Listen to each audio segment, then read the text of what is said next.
Welcome back. Zimbabwe's First Lady Grace Mugabe may soon have her day in court.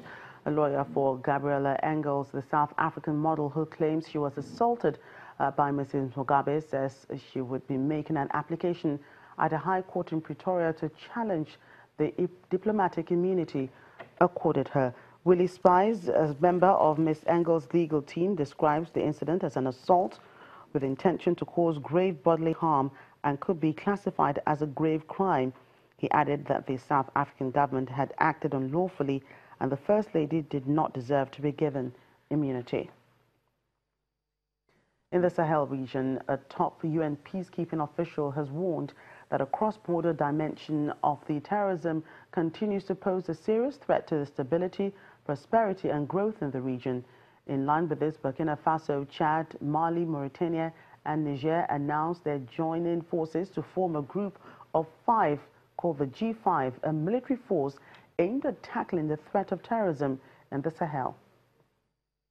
A number of challenges, including funding, face the recently operational Group of 5 Joint Task Force created to tackle the threat of terrorism in Africa's Sahel region. Briefing the United Nations Security Council on the activities of the G5 Sahel Joint Force, the Assistant Secretary General for UN Peacekeeping Operations, El Gashimwani, noted the need to tackle cross-border crime and to impose targeted sanctions. The cross-border dimension of the terrorist threat in the Sahel region, as well as the serious challenges posed by transnational organized crime and its links with terrorism, continue to pose a serious threat to stability, prosperity and growth in the Sahel region. The G5 Sahel Joint Force consists of Burkina Faso, Chad, Mali, Mauritania and Niger. In July, the African countries launched a new multinational military force to tackle Islamist militants in the Sahel, which they say should be fully operational later in the year, despite its current budget shortfall. Wani says the joint force offers a unique opportunity to respond to regional challenges, but only if other aspects and cases of instability in the region are addressed. In Mali, attacks by violent extremist groups on national security forces, international forces and MINUSMA remain a sad reality and hamper the implementation of the peace agreement, one of the key elements for the stabilization of the region. Their activities know no borders, and time and again, we have seen vicious attacks, also in neighboring countries and in the broader region. Abject poverty, fast population growth, climate change, recurrent food and nutrition crisis, armed conflicts and violence converge dangerously and undermine the lives and assets of the future prospects of millions of families across the Sahel region.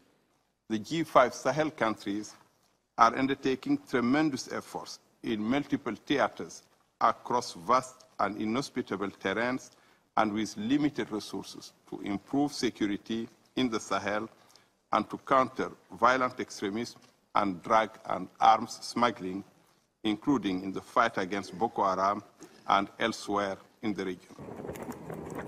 Wani notes that a number of challenges remain, including funding, force generation, training and equipment, among others.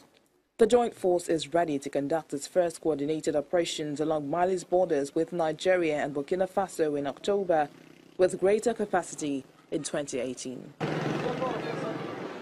We end in Cairo, Egypt, where babies are learning how to swim. Their parents say the exercise helps their babies sleep better at night and improve their overall physique. Let's take a look. Egyptian parents are taking their newborn babies for a swim in Nouvelle classes being held in the capital, helping to promote physical education for babies while teaching parents how to handle their children in water. Held by the instructor Mohammed Abdul Maksud, the classes began in July after he received his certificate in Russia in 2014 and returned to Cairo to continue his career in his home country. There are various methods. Some are psychological, which involve holding and moving the arms in a specific way. If we hold the baby's arms using the wrong method, he or she might develop a chronic health condition which might cause the baby to suffer for the rest of his or her life. Our training also helps remove any of the physical side effects the babies might experience shortly after birth. They usually experience extreme stiffness in the muscles, which makes it very difficult for the child to move quickly. Our training and the methods we use help the babies become more flexible and versatile. This allows the babies to start sitting upright and moving before other babies who are the same age. Training can begin for babies as young as 2 months old, who are initially put into a swimming pool to familiarize them with water. As the babies get older, more skills are introduced, some of which involve assisted walking in the water. After an initial 7 months of training, the babies are left to swim solo in the pool.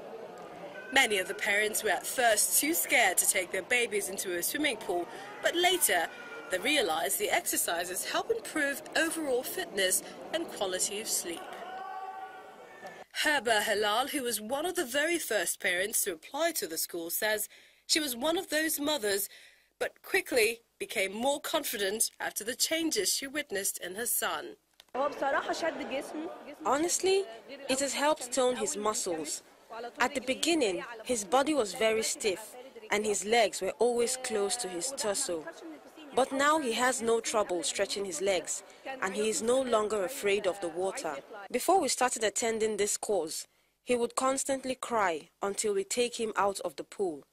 But today he enjoys going into the water and he stays awake because he has become more confident and he is no longer afraid of swimming. Abdul Maqsood currently rents the pool from the center where the classes take place, but wants to establish his own swimming school. Well, that certainly made my day. Cute swimmers there. That's Network Africa. Thank you so much for watching. I'm Cairo Egypt.